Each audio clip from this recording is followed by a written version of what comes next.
तो सबसे पहले आप सभी का एक लंबे समय के बाद फिर से स्वागत है। और जैसा आप सभी को पता है कि कल स्टेट की परीक्षा ऑफिशियली रूप से परसों समाप्त हो गई 16 नवंबर को। हालांकि पटना के कुछ सेंटर पे कल भी परीक्षाएं आयोजित की जा रही थी। वैसे स्टूडेंट जिनका इलेक्शन से एक दिन पहले का डेट दिया गया था, उनका डेट को आगे बढ़ा करके 17 तारीख कर दिया गया था।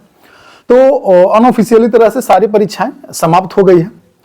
अब जिनको भी पेपर 1 और पेपर 2 के जिन्होंने भी परीक्षाएं दी, उनको तो बहुत बहुत बधाई। और खास करके उनके लिए जिन्होंने हमारे संघर्ष में और इस हमारी टीम के जो संघर्ष थी स्टेट परीक्षाएं आयोजित करवाने को लेकर, टीआरई 4 से पहले स्टेट करवाने को लेकर के, सबसे पहले मैं उनको भी बधाई देता हूं और उनको भी धन्यवाद कहता हूं। क्योंकि यह एक मुहिम ऐसी मुहिम थी जिससे 5 लाख अभ्यर्थी प्रभावित थे। और वो 5 लाख अभ्यर्थी को इग्नोर करके अगर जो टीआरई 4 बिना स्टेट करवाए हुए टीआरई 4 आता, तो एक कहीं ना कहीं 5 लाख अभ्यर्थियों के साथ अन्याय होता। बातें मैं टीआरई 4 पर भी करूंगा, लेकिन तत्काल रूप से अभी जो स्टेट पे जो बातें हैं उस पर ही बात करूंगा। कि सबसे पहले तो पेपर 1 का एग्जाम जो चला, पेपर 1 का एग्जाम अक्टूबर महीना में पूरा पेपर 1 का एग्जाम चला। पेपर 1 के एग्जाम तक कोई भी समस्या नहीं हुआ।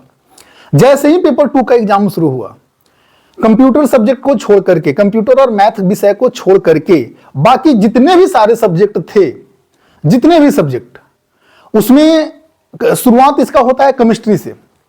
केमिस्ट्री में 80% क्वेश्चन 2024 CSIR नेट का पूछा गया। उसके बाद आपका कॉमर्स जैसे ही सब्जेक्ट आता है उसमें 80% क्वेश्चन आपका 2023 यूजीसी नेट का पूछा गया। भाई, बिहार विद्यालय परीक्षा समिति क्या ये नेट का एग्जाम कंडक्ट करवा रही थी या स्टेट का एग्जाम कंडक्ट करवा रही थी? अगर जो आपको स्टेट का एग्जाम कंडक्ट करवा रहे थे, मैं कुछ सब्जेक्ट का बात बोलता हूं, जैसे केमिस्ट्री, कॉमर्स, होम साइंस और उर्दू, 4, 5, 6 ऐसे सब्जेक्ट थे जिसमें प्रश्न पत्र के लेवल, मतलब 2024, 23, 12, 14, 13, 15, 16 जितना भी प्रीवियस ईयर नेट का एग्जाम हुआ, वो सारे प्रश्न को एज इट इज हूबहू रख दिया गया। कुछ भी उसमें कोई बदलाव नहीं किया गया। सारे प्रश्न पत्र को रख दिया गया और उसी से एग्जामिनेशन करवाया गया। हालांकि 10% प्रश्न ऐसे भी थे, कोई भी 100 क्वेश्चन में, जो अपना सब्जेक्ट का 100 क्वेश्चन था, उसमें 10 क्वेश्चन ऐसे भी थे जिनका 10 क्वेश्चन ऐसे भी थे जो प्रीवियस ईयर थे, मात्र 10% क्वेश्चन। लेकिन 80 से 90% क्वेश्चन या तो वो यूजीसी नेट के एग्जाम से थे, या तो वो अलग अलग विभिन्न जो एग्जाम से थे। ज्यादातर क्वेश्चन मतलब यूजीसी नेट के ही एग्जाम से, प्रीवियस ईयर से पूछे गए। बातें यहां पड़ी ये नहीं है कि कौन पास करेगा, कौन पास नहीं करेगा, या क्या क्या परिस्थिति होता है। पेपर 2 के अभ्यर्थी को ये कंफर्म नहीं कर सकते हैं। खास करके 4, 5, 6 ऐसे विषय हैं क्योंकि उसमें 60, 75 नंबर तो दूर की बात, 60 नंबर भी लाना बहुत मुश्किल है। कॉमर्स सब्जेक्ट और केमिस्ट्री विषय में 60 नंबर भी लाना बहुत मुश्किल का बात है। जब आप पूरा का पूरा प्रश्न पत्र यूजीसी नेट के एग्जाम से हूबहू छाप दे रहे हैं, तो आपको एटलीस्ट पहले तो सब्जेक्ट को मेंशन करना चाहिए था कि हाँ, हम इस लेवल का एग्जाम पूछेंगे। उसके बाद हमें कोई आपत्ति नहीं होती। लेकिन आपने जो 2023 में जो रिवाइज्ड बिहार विद्यालय परीक्षा समिति द्वारा जो रिवाइज्ड स्टेट का सिलेबस जारी किया गया, उस सिलेबस के अकॉर्डिंग तो मुश्किल से 10 से 20 प्रश्न पूछे जा रहे थे। उसके बाद ये 5-6 सब्जेक्ट का हाल बहुत ही ज्यादा बद से बदतर कर दिया गया। मतलब उसमें केमिस्ट्री और कॉमर्स, तो केमिस्ट्री, कॉमर्स, होम साइंस और उर्दू, ये 4 विषय प्रमुखता से शामिल है। उस विषय में सिर्फ और सिर्फ 2014, 2015 या 2024, 2023 ऐसे करके 1 से लेकर के 90, 1 से लेकर के 100 तक जो भी यूजीसी नेट में प्रश्न पूछे गए, वो सेम प्रश्न पत्र को कॉपी पेस्ट करके स्टेट का एग्जाम में दे दिया गया। सिलेबस से उसका कहीं दूर दूर तक कोई वास्ता ही नहीं था। अगर जो आपका इसी तरह का प्रश्न पत्र सेट करना था, तो आप स्टूडेंट को एटलीस्ट फिर रिवाइज एक बार शेड्यूल जारी कर देते कि हाँ, हम जो प्रश्न पत्र पूछेंगे वो पोस्ट ग्रेजुएशन स्तर के प्रश्न पत्र पूछेंगे। उन्होंने 2023 के सिलेबस में एक कभी कहीं भी बात का मेंशन नहीं था। हालांकि इस पे एक कहना बिल्कुल भी गलत नहीं होगा कि इसमें ज्यादा संभावनाएं अब तो कुछ बनता ही नहीं है, क्योंकि पेपर 2 का एग्जाम है। इसको हाईकोर्ट में लेकर के भी जाया नहीं जा सकता है। इसको हाईकोर्ट में इसलिए नहीं लेकर के जाया जा सकता है क्योंकि पेपर 2 का एग्जाम, स्पेशली पीजीटी लेवल का जो एग्जाम है, उसमें पोस्ट ग्रेजुएशन सब्जेक्ट से क्वेश्चन पूछे जाते हैं। लेकिन ये सरासरी अन्याय हुआ है। इस तरह से प्रश्न पत्र नहीं पूछे जाते हैं। आप प्रश्न पत्र एक दायरा में रह के पूछिए। और जब बिहार विद्यालय परीक्षा समिति को पता चला कि पूरा 80 का 80 प्रश्न यूजीसी नेट के एग्जाम से पूछे जा रहे हैं, तो उन्होंने क्या किया, उसके बाद जितना एग्जाम चला, देखिए 2 तरह से पेपर 2 का ट्रेंड चला है। एक तरह से जो शुरुआत में जिनका एग्जाम हुआ 2-3 सब्जेक्ट में, पहले तो कंप्यूटर विषय का एग्जाम होता है, उसमें तो 80% से ज्यादा स्टूडेंट पास करेंगे। 80% से ज्यादा, क्योंकि उसके प्रश्न पत्र ईज आसान थे। उसके बाद एग्जाम होता है मैथ का, उसमें भी एक एवरेज अच्छा नॉर्मल एक प्रश्न पत्र पूछा गया सामान्य एवरेज लेवल का। लेकिन उसके बाद जो एग्जाम शुरू हुआ केमिस्ट्री से लेकर के chemistry, commerce, home science, Urdu, मतलब एज इट इज जो प्रश्न थे उस प्रश्न पत्र को सीधे सीधे रख दिया गया। अगर ये तो सरासरी अन्याय है उन छात्रों के साथ। अब वो बेचारे क्या करेंगे, क्योंकि जिनको 75 नंबर लाना है जनरल कैटेगरी में, वो छात्र जिनको 75 नंबर लाना है, वो तो उनके लिए तो परेशानी है ही, क्योंकि अगर जो वो नहीं क्वालिफाई करते हैं तो फिर वो टीआरई 4 में शामिल ही नहीं हो पाएंगे। तो बीएसईबी ने यहाँ पर एक बहुत बड़ा, इसको मिस्टेक बोलिए या बहुत बड़ा गलती बोलिए या संयोग बोलिए या प्रयोग बोलिए, हमें नहीं लगता है कि ये संयोग है, ये प्रयोग ही किया गया है। क्योंकि बीएसईबी का शुरुआत से ही मंशा नहीं था कि एग्जामिनेशन स्टेट का एग्जामिनेशन कंडक्ट करवाया जाए। वो पेपर 1 के साथ वो कुछ करता नहीं, क्योंकि इतने स्टूडेंट पहले से ही पास है। तो उन्होंने जो पेपर 2 का स्टूडेंट था उनको बात, बीएसईबी को बात पता था कि पेपर 1 वाले जो केस मुकदमा और आंदोलन ये सब करते हैं, ये पेपर 2 वाले ही लोग करते हैं। और पेपर 2 के लोगों के साथ इतना बड़ा अन्याय हुआ है कि 75 नंबर कोई आज पेपर 2 दे करके, जैसे कि मोस्टली 10 से 15 सब्जेक्ट में कोई पेपर 2 दे करके एक कंफर्म नहीं कर सकता है कि हम क्वालिफाई कर जाएंगे। हालांकि कुछ ऐसे स्टूडेंट थे जो कहते हैं कि हम कर जाएंगे, लेकिन 75 नंबर लाना, वैसे स्टूडेंट जो 110 120 नंबर लाने वाले थे, वैसे स्टूडेंट जब 75 और 80 नंबर लाते हैं, तो इमेजिन कीजिए कि जो 90 और जिनका 75 से 80 नंबर या 85 नंबर सोचे हुए थे, जो प्रीवियस ईयर बेस्ट तैयारी कर रहे थे, उनके साथ तो अन्याय हुआ। बोलने वाला भी कोई नहीं है, कोई भी शिक्षक आपके लिए आवाज नहीं उठाएगा इस बात पे। कोई भी शिक्षक आवाज इसलिए क्यों नहीं उठाएगा, क्योंकि एक जनरलाइज्ड मुद्दा तो है नहीं, इस सब्जेक्ट बेसिस अलग अलग मुद्दा हो गया है। कुछ सब्जेक्ट में प्रश्न पत्र बहुत आसान, कुछ प्रश्न पत्र एवरेज स्तर के पूछे गए, कुछ में प्रश्न पत्र सीधे नेट से 80 क्वेश्चन पूछे गए।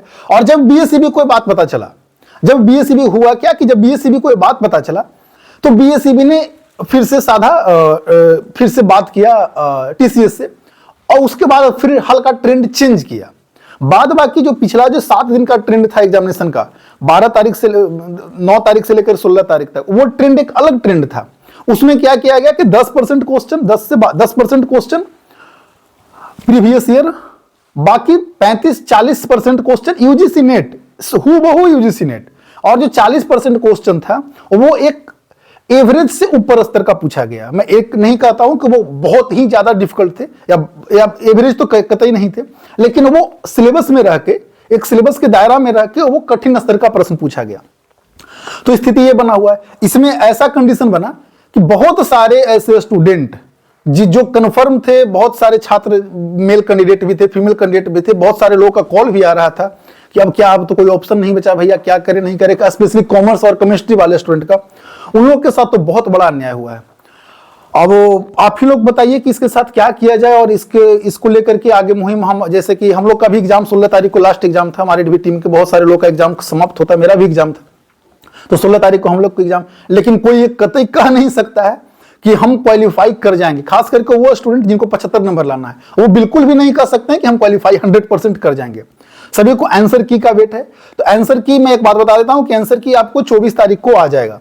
24 तारीख के बाद कभी भी 1-2 दिन के बाद, या 24 तारीख, यानी कि 24 तारीख आप एक डेडलाइन मानिए, 24 तारीख एक लाइन मानिए कि 24 तारीख के बाद या कुछ दिन, हल्का 1-आध दिन पहले, 2 दिन या 2 दिन पहले तो नहीं हो सकता, 24 तारीख के बाद, जहां तक मेरी बातें हुई है, मुझे पता चला है, तो 24 तारीख के बाद आपका आंसर की जारी हो जाएगा। लेकिन इस बार, हाँ, इस बार 1-2 बात कन्फर्म है, जिनका भी कम नंबर है या जिनका भी लग रहा है कि 1-2 नंबर से हम रह सकते हैं, घबराने वाला बात उनके लिए नहीं है, क्योंकि इस बार जो नॉर्मलाइजेशन होगा वो सबको पता है कि नॉर्मलाइजेशन जेड स्कोर निकाल करके किया जाता है, जो एक स्टैंडर्डाइज्ड स्कोर है। तो जब उस पे नॉर्मलाइजेशन किया जाता है तो एक एवरेज स्कोर हर एक शिफ्ट का देखा जाता है कि एक शिफ्ट में एवरेज स्कोरिंग कितना हुआ है। उस शिफ्ट में एवरेज स्कोरिंग के आधार पे ही जेड स्कोर निकाल करके और वो एक स्टैंडर्डाइज्ड मान लिया जाता है और उसी स्कोर को आपका एग्जाम फॉलो किया जाता है। तो इस बार हालांकि कोई भी शिफ्ट में ऐसा नहीं होगा, किन्हीं के साथ ऐसा नहीं होगा कि नॉर्मलाइजेशन में किसी का मार्क्स घटेगा, किसी का मार्क्स नहीं घटेगा। इस बात के लिए लेकर के आप लोग श्योर हो जाइए।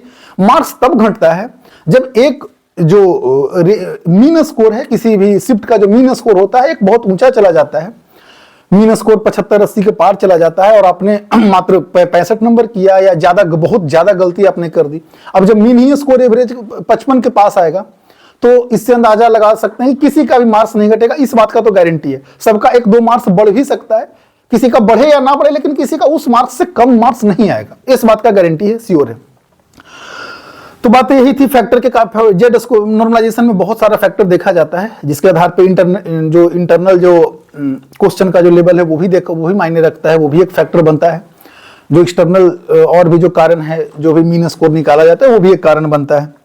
और कंप्यूटर सब्जेक्ट में तो उनका क्या ही कहना है, कंप्यूटर वाले तो भाई उसमें क्वेश्चन प्रश्न पत्र बिल्कुल समान स्तर के ही पूछे गए थे, उसमें सबसे ज्यादा स्टूडेंट पास करेंगे। लेकिन हमें नहीं लगता है कि chemistry, commerce, home science, Urdu, ये सारे विषय में मुश्किल से 20 से 25% भी अगर स्टूडेंट पास कर जाए तो ये बहुत बड़ी बात है। और ये बिहार विद्यालय परीक्षा समिति का एक बहुत बड़ा षड्यंत्र था, एक बहुत बड़ा प्रयोग था, जो पेपर 2 के लोगों पर किया गया। मैं तो यही बोलूंगा कि एक बहुत बड़ा षड्यंत्र बिहार विद्यालय परीक्षा समिति द्वारा रचा गया, जो पेपर 2 के लोगों के लिए किया गया। आपके पास अगर जो प्रश्न पत्र बनाने का औकात नहीं था, अगर जो आप प्रश्न पत्र नहीं बना सकते थे, तो आप किसी शिक्षक को दे देते प्रश्न पत्र बनाने, वो आपको बनाकर एक अच्छा प्रश्न पत्र दे देते। आप सिलेबस से बाहर, मतलब एक भी क्वेश्चन, खास करके केमिस्ट्री, कॉमर्स, ये सब विषय का बात कर रहा हूं, मतलब कि मुश्किल से 5 या 10 क्वेश्चन ही वो सिलेबस के अंदर में रह के पूछा गया। बाकी एक भी क्वेश्चन, और असर्शन रीजन आप पूछ रहे हैं, आप 10-10 ऑप्शन, जैसे यूजीसी नेट का पैटर्न रहता है, 5-6 ऑप्शन स्टेटमेंट दे दिया गया और उसमें ए में लिख दिया गया कि ABC सही है, बी में लिख दिया ABC सही है, कौन सही है। भाई इस तरह का तैयारी 1-1.5 महीना में लोग कैसे कर सकता है, जो 1.5 महीना पहले आपने परीक्षा की घोषणा किया। ठीक है, हमें उस चीज से भी नहीं था। पेपर 1 आपने आसान समान तरह से पूछा गया, पेपर 2 में क्या अचानक से आ गया कि आपने इस तरह से बातें करना शुरू कर दिया।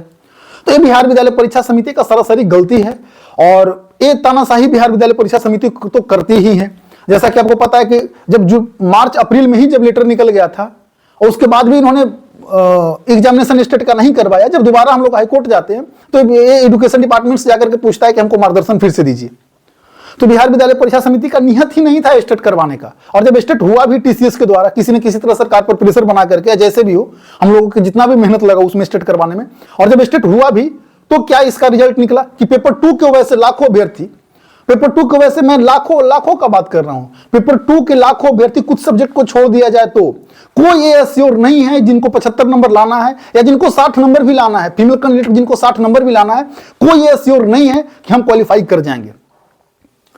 तो भाई ये सरासरी अन्याय किया है बिहार विद्यालय परीक्षा समिति। हालांकि कुछ ऐसे वर्ग है जिनको जो मान ले जाए कि नेट स्तर की तैयारी करते थे, बहुत एक लंबे समय से करते थे, उनको भले ही बेनिफिट मिल जाए, वो क्वालिफाई इजीली कर जाएंगे। लेकिन हमें कतई नहीं लगता है, हमें जब मैंने भी परीक्षा दिया 16 तारीख को, तो हमें ये बात का महसूस हुआ कि प्रश्न पत्र तो एक एवरेज से समान से बहुत ऊपर स्तर का था, जो कभी भी एक उम्मीद नहीं किया जा सकता था। आप प्रश्न पत्र को एक दायरा में रख के कभी प्रश्न पत्र सेट ही नहीं किया गया।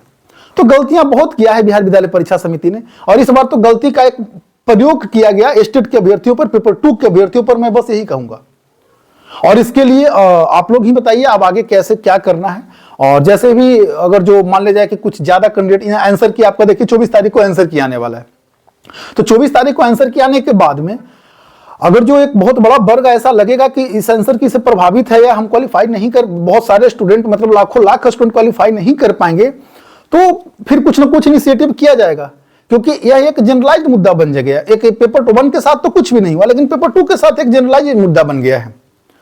और सबसे ज्यादा जो पेपर 2 में, जब आपको पेपर 2 में ही सबको साथ वैसे करना था, तो सिर्फ केमिस्ट्री और कॉमर्स वाले ही आपको क्या बिगाड़े हुए थे, होम साइंस और उर्दू वाले ही आपको क्या नुकसान पहुंचाए हुए थे। आप सारे सब्जेक्ट में नेट का क्वेश्चन पूछते 80%, तो उसके बाद पता चलता है कि पटना में क्या किस तरह का घेराव आपको किया जाता है।